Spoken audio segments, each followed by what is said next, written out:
پیواژویا چارەسەریê piştî derbasbûna zêdetirî 18 mehan. Niha di navbera mercên dualiyên Enkere û Qendîlê û nîqaşên Xitmîn û Rawestanê de asêmaye. Bir açıklama yapmaya geldik. Süreçte bazı tutanaklıklar yaşanıyor şu anda. Niha di pêvajoyê de henîk xetimîn çêdibin. Em jî ji bo ev xetimîn bên derbas kirin çi hewleke ji destê me bê didin. Divê ev yê gelek bi zelalî bêzanîn. Dê robarê aştiyê biherike û hûn kîjan kevirî deynin pêşiya robarekê ku diherike, ava wî robarî dê bi ser wî kevirî de biavêje. Lê di serî de Serokkomarê Tirkiye berpirsên AK Partiyê bêyî ku amaje bi ti pêngaveke yasayî bidin, red dikin ku di pêvajoyê de ti astengî hebin û dibêjin weke pêwîst bi rêve diçe. Terörsüz Türkiye hedefini divê hûn vêyekê tekez bizanin ku dewlet AK Partî û hevpeymaniya Cumhur bi awayekî hestiyar li pey wan bûyeranin ên ku dêzrarê bidin pêvajoya Tirkiyeya bêteror û wê li hevkirina niştîmanî ya ku AK Partî û hevpeymaniya Cumhur ava kiriye.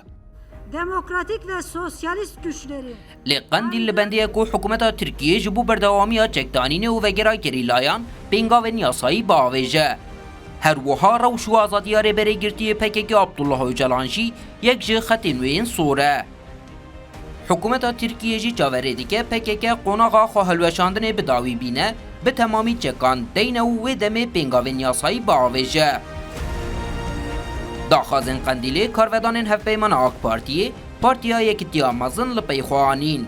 Kandil'de bulunan biliyorsunuz Karayılan'ın açıklamaları oldu.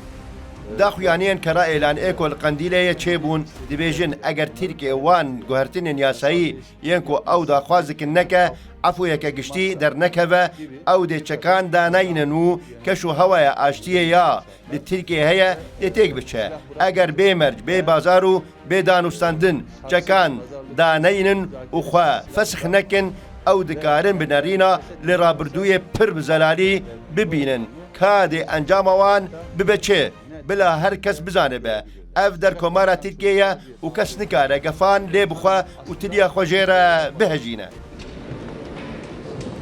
در دورا دو مهونی ون کمیسیونا پارلمنتویی او راپورا کو بریاره د چارچوبیا ویده پێنگاوên یاسایên pêvajoyê bênavetin temam kiriye û radestî serokayetiya parlementoyê kiriye.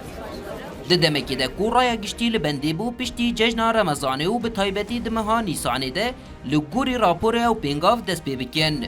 Niha jî ji bo wê qonaxê çav li vê mehê ne.